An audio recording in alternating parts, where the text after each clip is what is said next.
জয় শ্রী গণেশ। আজ আমাদের আলোচ্য বিষয় স্কন্দ পুরাণের গরুড় কর্তৃক বিনতার দাসিত্ব মোচন। এই বিষয়ে বিস্তারিত জানতে ভিডিওটি অবশ্যই শেষ পর্যন্ত দেখবেন। দক্ষের ৬৪ জন কন্যা, তাদের মধ্যে ১৩ জনকে বিবাহ করেন কশ্যপ মুনি। তাদের মধ্যে কদ্রু ও বিনতা ছিলেন প্রধান। কদ্রুর গর্ভে ১০০ সাপের জন্ম হয়, আর বিনতার গর্ভে জন্মে ২ ছেলে, অরুণ ও গরুর। কদ্রুর ১০০ ছেলে, তাই তার বেশি অহংকার। সে একদিন ভাবল বিনতাকে দাসী করে রাখবে, তাতে তার ছেলে গরুরের দ্বারা বহু কাজ করানো যাবে। সেই সময় দেবতা আর অসুরদের মিলে সমুদ্র মন্থন হচ্ছিল। বহু জিনিসের সঙ্গে একটি সুন্দর অশ্ব উঠল, তার নাম উচ্চশ্রবা। কশ্যপের অপর এক পত্নী অদিতি, তার পুত্র ইন্দ্র। ইন্দ্র এই অশ্বটিকে নিয়ে এলেন। কদ্রু যুক্তি করে বিনতাকে ডেকে বলল, বলো তো ইন্দ্রের ওই ঘোড়ার রং কি? বিনতা ঠিক মতো না দেখেই বলল, ঘোড়াটার রং সাদা। কদ্রু বলল, না, তোর চোখ কানা, ঘোড়াটার রং কালো। না দিদি, আমি ভালোই দেখতে পাচ্ছি ঘোড়াটা সাদা। কদ্রু তখন রেগে গিয়ে বলল, আচ্ছা বাজি ধর, যদি ঘোড়াটা সাদা হয় তাহলে আমি তোর দাসী হব, আর যদি কালো হয় তাহলে তুই আমার দাসী হবি।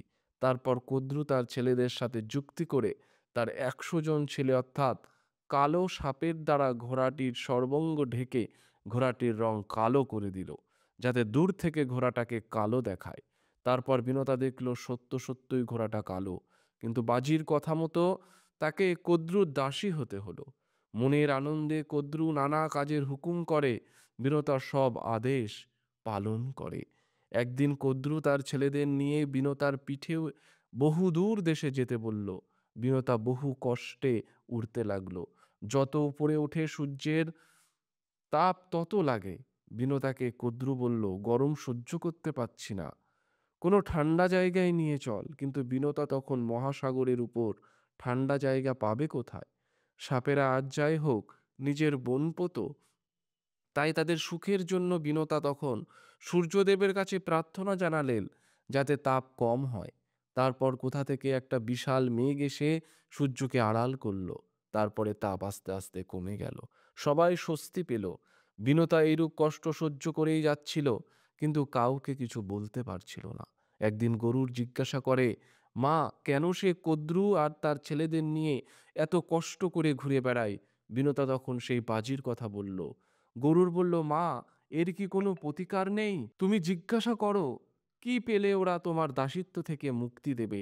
তারপর বিনতা একদিন কদ্রুকে বলল, কদ্রু তার ছেলেদের সঙ্গে পরামর্শ করে বলল, একটি মাত্র শর্তে দাসিত্ব হতে মুক্ত হতে পারবে, সেটা হলো স্বর্গ থেকে অমৃত এনে দিতে হবে। এই কথা শুনে বিনতা বুঝতে পারল এটা অসম্ভব, তাই সে কাঁদতে লাগলো।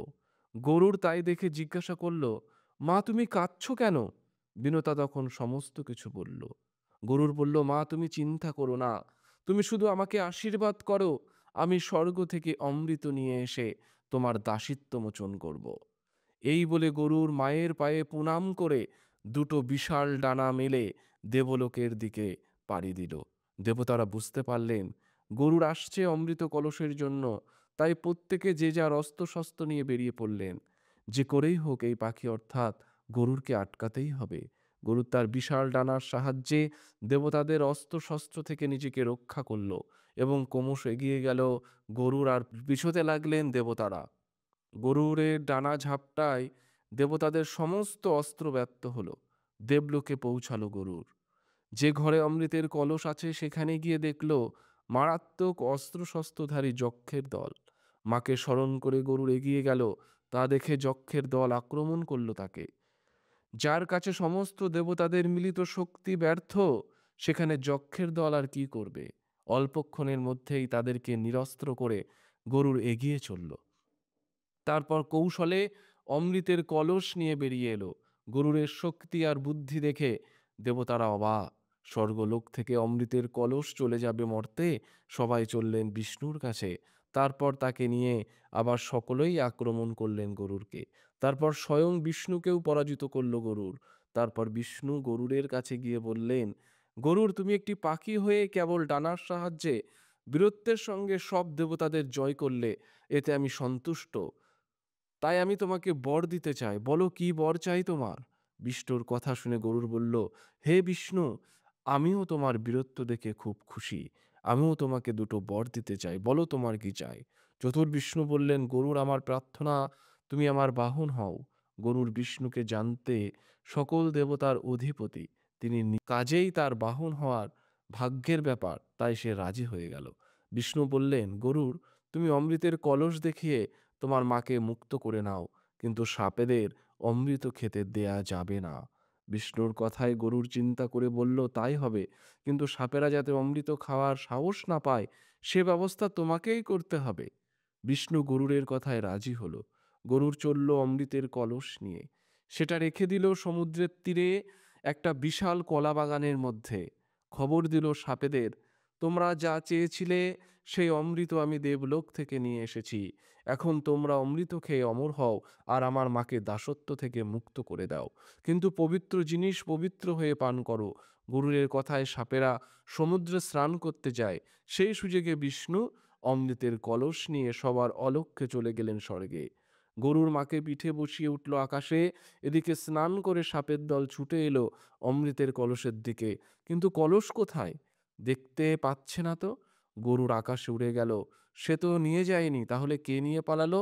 হায় হায় করতে লাগলো সবাই। তাদের আশা ছিল অমর হবে, কিন্তু সেই আশায় কে যেন জল ঢেলে দিল। সেখানে অমৃতের কলস ছিল, একটিও কি পড়ে যায়নি? দেখি চেটে সকলে চাটতে লাগলো কলা বনে। কলা পাতার ধারে চিড়ে গেল তাদের জিভ। জোড়া আর কখনোই লাগলো না। আজও সকল সাপের তাই দুটো করে জিভ।